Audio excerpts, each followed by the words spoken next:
All right, so here I am. I am sitting in the new place and the move is pretty much done. There's still a few things over at the old spot, but for the most part, we're done with the move, which is great. And if you're around my age and you've probably been moving around a lot, this is my 7th place in Baltimore and I've been living here since around 2010. And every time that I go through the process of packing up all my stuff and seeing what I have and kind of just taking stock and moving it and then unpacking it, I always have this feeling of, why did I bring this with me? Or like, why do I still have this after all this time? I haven't used this at all. But occasionally I come across something that I haven't seen in a while and I sort of forget that I used to really enjoy it and used to use it a whole bunch. Whether it's because of some new bias that I have towards it or that I've just forgotten about it. The whole process of packing everything up and unpacking and kind of reassessing everything really helps to shed a new light on stuff like this.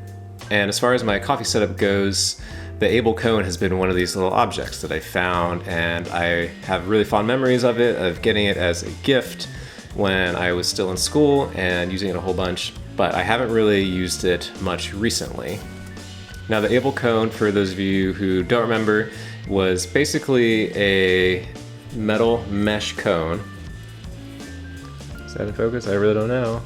Yeah, so the Able Kone was this mesh metal cone that was designed for use with a Chemex. Now you can use either the V60 if you want, or any other kind of thing that would fit this shape, but the Chemex is what it is intended for. And it's supposed to be somewhat like a bridge between French press and filter coffee. And it kind of does that. It has a lot of body to it while reducing a lot of the sediment, because the holes are so small that it holds back some of the bigger pieces of solid coffee that would otherwise seep through a French press mesh screen. Really hammers and fighting cats.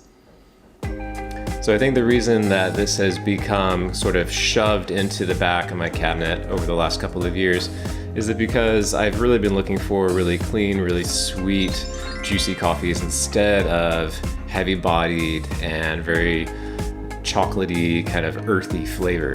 However, after the move, pulling it out, I got really curious. We had a Chemex over here and we had a couple of filters that we had brought over, and somehow this ended up here and we ran out of filters. So instead of going back and finding the filters and getting everything unpacked, instead I decided, well, I will just use this thing and see how it goes. And honestly, I was pretty surprised at the results. Now, working in coffee, you might think that I have really good coffee at my house all the time. And yes, I do usually have pretty good coffee, but it's kind of a grab bag. Sometimes it's just whatever I had around at the shop. Maybe it's a sample, maybe it's something that I picked up from a friend. It's not as curated as you might think. So I happen to have some really light Ethiopian coffees around, and my initial assumption was that, well, these probably won't taste very good because it's going to be too heavy, blah, blah, blah, blah, blah, whatever, too much sediment, too much grit. But it actually upped the body of these coffees a lot and upped the sweetness and really made these taste really good. On the flip side, when I had blends for espresso or anything from Latin America that was supposed to be a lot more chocolatey, a lot more fruity, like fruit bomby kind of coffees, they didn't turn out so good because they were just too much. There was not any balance. There was no, there just wasn't that cohesive cup that tasted really nice. So this doesn't come without any caveats. Using something like this instead of a paper filter does require a little bit more patience, because when you brew through this thing, all the sediment is going to end up in your Chemex or whatever it is. And if you swish around and then pour immediately like you would with a paper filter, then all of that sediment is going to end up in your cup and it's not going to be very pleasant. But if you wait a couple minutes, not long, maybe 1 or 2 minutes, and then slowly pour into your cup or into another vessel or something like that, then you will be able to trap all of that sediment in the Chemex and not get hardly any in your cup. And then you end up with a really nice, full-bodied, sweet cup of coffee. So yeah, that's been my experience with this move. I've gotten to use this a lot more, and I've gotten a lot more enjoyment out of it, which has been great.